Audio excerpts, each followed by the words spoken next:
사건, 사고와 사회 이슈들에 대해 다뤄보는 사회기자임 정태웅. 한범수입니다. 첫 번째 키워드입니다.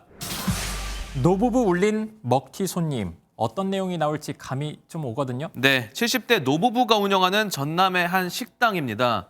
보이는 이 남성이 이제 그 먹튀 손님인데요. 이 영업시간 아닐 때 찾아왔는데 대학생처럼 보이고 또 손주 같고 해서 받아줬다고 합니다. 네. 막 바쁜 시간인데 제가 다른 거 밀쳐놓고 그리 삼겹살을 막 상추 씻고 막 해갖고 해줬는데 다 먹어서 김치찌개는 안 나와요 그러더라고요.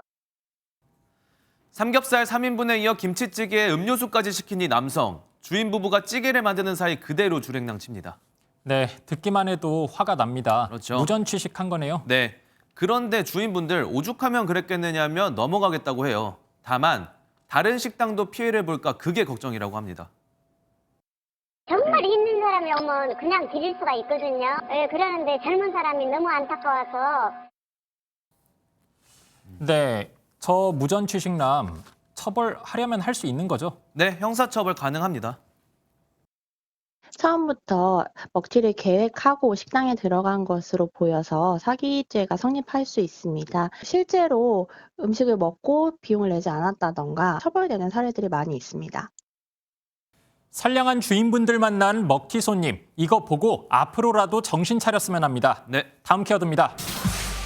달밤의 폴댄스. 이건 또 뭔가요? 이번 영상 먼저 볼게요. 네. 자, 폴댄스를 하고 있고 잘 하네요. 그런데 어린 친구 같습니다. 배경은 좀 야릇하기도 하고 그렇죠. 음침하기도 하고 그러네요. 네, 이게 지자체에서 낸 홍보물이라면 어떠실까요? 지자체에서 저런 걸 만들 이유가 있나요? 네, 전북 진안 마이산의 야경을 홍보하기 위해서 지난해 말 나온 지자체 영상인데요. 폴댄스 자체만 보면 크게 문제될 건 없어요. 그런데 이 주인공이 11살 초등학생이라는 점이 논란이 됐습니다. 결국 전라북도 해당 영상을 삭제했고요. 출연자는 우리 전북 출신의 세계적인 키즈 폴스포츠 선수예요. 오해 소지가 있을 수 있는 영상들을 지금 자체 정비 중에 있습니다.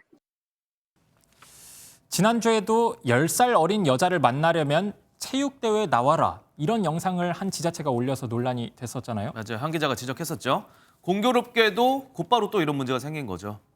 관련 논란이 한 번 있었다 보니 과거 영상까지 재조명이 된 상황 같습니다. 어찌됐든 지자체의 홍보 영상 더는 문제되지 않도록 각별히 신경 써야 할 것 같습니다. 네, 마지막 보겠습니다. 이번에도 키워드 3개 좀 많네요. 네. 위부터 한번 볼게요. 친구로 돼 있는데 누구세요? 자, 카카오톡으로 모르는 사람한테 느닷없이 저런 메시지 받으면 조심해야 합니다. 네. 일단 받아주면요, 계속 대화를 이어가려고 시도할 겁니다. 자기 거주지도 밝히면서 신뢰감도 들게 만들 거고요. 네. 그러다가 설치 파일 링크를 하나 툭 던져줄 겁니다. 그거 누르면 안 된다. 네, 예. 악성 코드 담겨 있습니다. 휴대폰에 저장된 연락처가 상대방한테 고스란히 넘어간다고 하고요. 주로 메신저 피싱범이 필라테스 강사로 자신을 속인다고 합니다. 그렇군요. 다음으로 넘어갑니다. 복수한 엄마의 사건은 또 어떤 사건일까요? 네, 딸이 지속해서 학교 폭력에 시달렸습니다. 그래서 어머니가 가해 학생을 직접 나무라게 됐는데요. 그러다가 벌금 100만 원에 집행유예 1년형 받게 됐습니다. 아니, 딸을 보호해 주려다가 이렇게 죄가 된다고요? 정도가 지나쳤다는 게 한마디로 이유였습니다.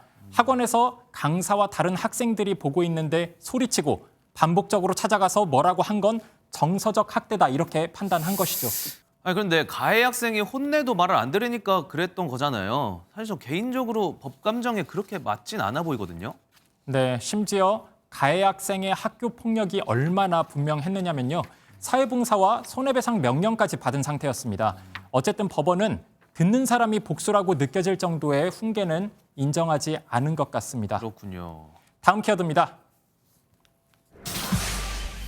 아내 통화 녹음죄, 이거는 뭐 남편이 아내랑 통화할 때 녹음하면 안 된다 이건가요? 네, 아내가 남편 본인과 통화할 땐 괜찮습니다. 그런데 아내가 제3자와 통화하는 걸 남편이 녹취하는 건 조심해야 합니다. 어떤 사건이었죠? 네, 아내의 외도를 의심해서 이혼 소송을 준비하던 남편. 외장 하드디스크를 이용해서 아내의 통화를 3차례 녹음해서 사용했습니다. 그랬다가 징역 8개월에 집행유예 2년형 받았습니다. 왜 그렇게까지 되죠? 통신비밀보호법 위반했기 때문입니다. 공개되지 않은 타인 간 대화는 녹취해서 사용할 수 없게 돼 있습니다.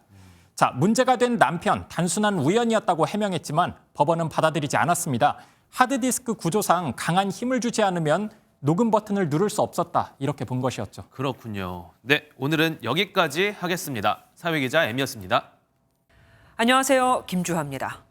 공정하고 신속한 MBN 뉴스, 유튜브를 통해서도 만나보실 수 있습니다. 특히 더 많은 뉴스와 라이브를 보고 싶으시다면 오른쪽을 눌러서 구독하시면 됩니다. 어렵지 않죠? 빠르고 정확한 뉴스로 계속 찾아뵙겠습니다. MBN 뉴스를 시청해주신 여러분 고맙습니다.